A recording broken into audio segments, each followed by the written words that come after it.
Your Amazon device is going to spy on you. I told you here, I warned you here, so heed, my friends.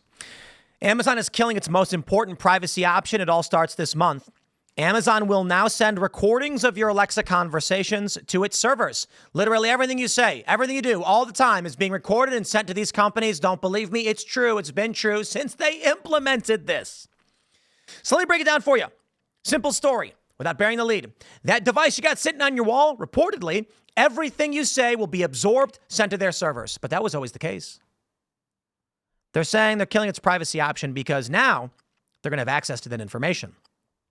But let me tell you, this is 10 years ago. This is 12, 13 years ago. How do you think your device knows when you tell it to turn on? I'm not going to use the actual call phrase because I'm not going to be a dick to you guys. But let's say the phrase was, hey, Bill, and then your device turns on. It's not. It's, hey, product name, or okay, product name. You get the point. Imagine, hey, Bill, and then the thing lights up. And then Bill goes, hello, what can I do for you? And then you'd say, play me a song about this, that, or otherwise. And then it does. How did it know you said the activation phrase? Oh, it was recording you the whole time. The way voice to text and voice commands work, a recording of your voice is sent over the internet to a server.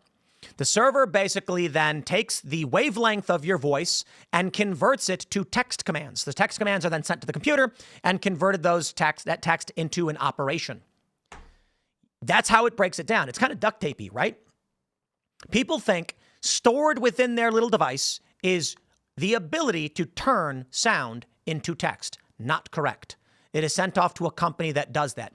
That means they must record everything you say. Why? What if you said, hey, bread? Oh, it didn't turn on. Hey, Bill, turns on. That means it's listening all the time. So, welcome to your brave new world. A few weeks ago, Amazon announced Alexa Plus. The company's generative AI-powered version of its voice assistant. At the time, it seemed inevitable the way the company treated your data and interactions with Alexa would have to change. Now, according to an update to Amazon's privacy policy, we know more about what that means and when things will change. The announcement came in the form of an email to customers and was first reported by Ars Technica. The email explains that beginning March 28th, customers will no longer have the option to not have their voice conversation recordings sent to Amazon. As we continue to expand Alexa's capabilities with generative AI features that rely on the processing power of Amazon's secure cloud, we've decided to no longer support this feature. There was a lot going on in that sentence, and I think it's all worth unpacking. But first, it's worth mentioning that if you're using a voice assistant, you should probably assume that your conversation is being recorded and that recording is being sent to a server somewhere off your device. The fact that some voice assistants don't do this is a meaningful benefit, but you should just assume they all do and act accordingly. It's also fair to point out that Amazon doesn't necessarily have anything nefarious planned. The change is pretty much how Alexa Plus works. The large language model required to make the new version of Alexa work doesn't run locally on your devices, which means your query has to be sent to the cloud, where Amazon servers will process your voice prompt. It literally has to make a recording and send it to its servers, as I've already explained. That's how they operate. Now, my friends, it's a great tool. I mean, they're really amazing. But there's a bigger reason why they're doing this. Have you ever asked yourself why it is that Elon Musk bought X.com? Could it be that the Babylon Bee got banned and he said, free speech? How dare you? I don't buy it for a second. No, I think it played a small role, but I think Elon Musk's intention with X was, if you want to make a large language model, why not plug in to the apex, the stream of human consciousness? That is, we call it the fire hose. The fire hose of X is a powerful tool where people are posting their thoughts, feelings, opinions, views, videos, whatever, 24/7. It is a massive stream of data you could not possibly begin to collect. You plug that into a large language learning model, and you will have one of the most powerful AIs in existence overnight. And where are we now? Grok. I mean, it's the best. ChatGPT has gotten slow and crappy. And being challenged. People are arguing they're stealing information and taking people's creative works to create its ability to make images or other things like that. Grok. Well, when you're on X and you post those videos, it just puts them in its database. You already agreed to put those photos there. Elon knows what he's doing. Now, as for Amazon, they also want to train their AI. So all they got to do is take everything you say. And with a device in nearly every home, man, is this also reminiscent of Batman Forever? I literally just watched that movie the other night for some reason. I don't know why. But the Riddler wants to put the box in everyone's home and make them watch this. You know, it steals their brainwaves when they're watching this mind rot stuff, and he absorbs their intellect. Strange, it didn't work because he was very dumb and in no way was made smarter, but I digress. Everybody's going to have one of these devices in their home, and it's going to be listening to everything you say all the time. Why? It has to. How else would it know you're calling its name? Right? So, I don't know, arguing with the wife, they got it. At least that's the presumption, right? And they're going to use all of that data to make AI. Can you imagine where this is going? The different strategies that big tech has towards creating these massive AI structures is nuts.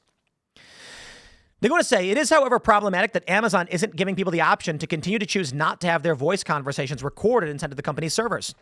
Sure, it wouldn't be possible to use Alexa Plus, but that seems like a reasonable trade-off for anyone who places a higher value on protecting their privacy than on the ability to talk to a chatbot that probably won't do what you might want. Also might just make things up.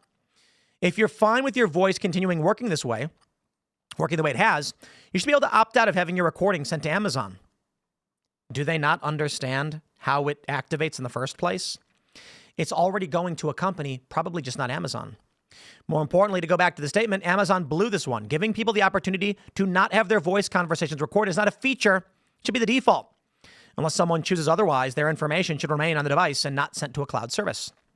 Yes, that means by default, you wouldn't have access to Alexa Plus. Blah, blah, who cares?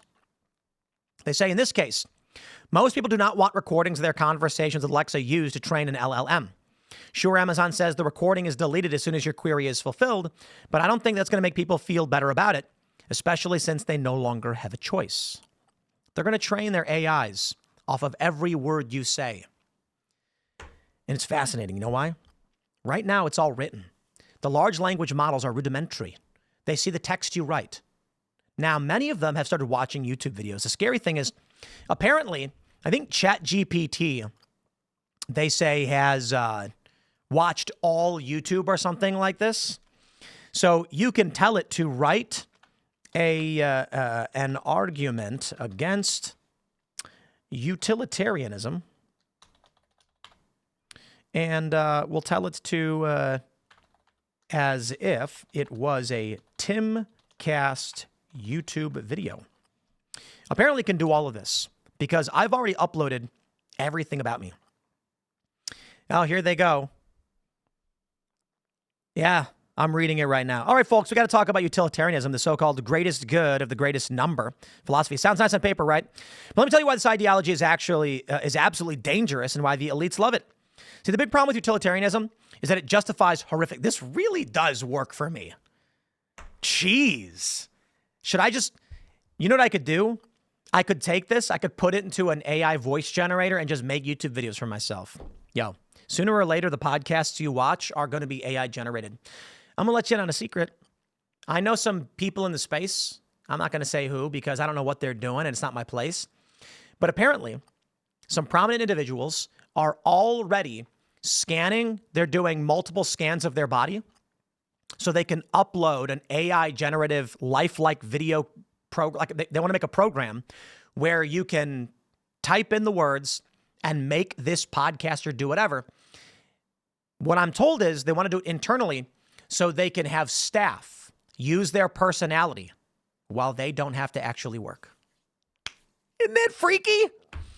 Hey, here's a guy who's deeply uncharismatic, but Tim Pool is seemingly good for some reason. This program will translate his insight into the deeply charismatic musings of Tim Pool. Think about what the future's going to hold. For all you know, there's some 23-year-old chick who's sitting there and she's writing up fancy stories and then puts it to an AI and says, I think this thing is bad for this reason. Take it, make it into a video where Tim Pool talks about it, and the AI will do it. Yo, that's where we're going, my friends. Well, maybe you'll be plugged into the box. You'll be living in your fantasy reality with your Neuralink wired in, and the only thing you will truly ever know is that you are the great hero Voldemort. That sounds so much like Voldemort. Voldarin. There you go, because it's got Darren in it. And you are a great knight who fights dragons. Good luck. The future sounds like it's going to be absolutely insane, and we'll see what happens. You know, I do think only the religious and the virtuous are going to survive this one because all the rest are going to plug themselves in, just like Cypher in the Matrix. Stay tuned, my friends. We got more segments coming up, and we will see you all shortly.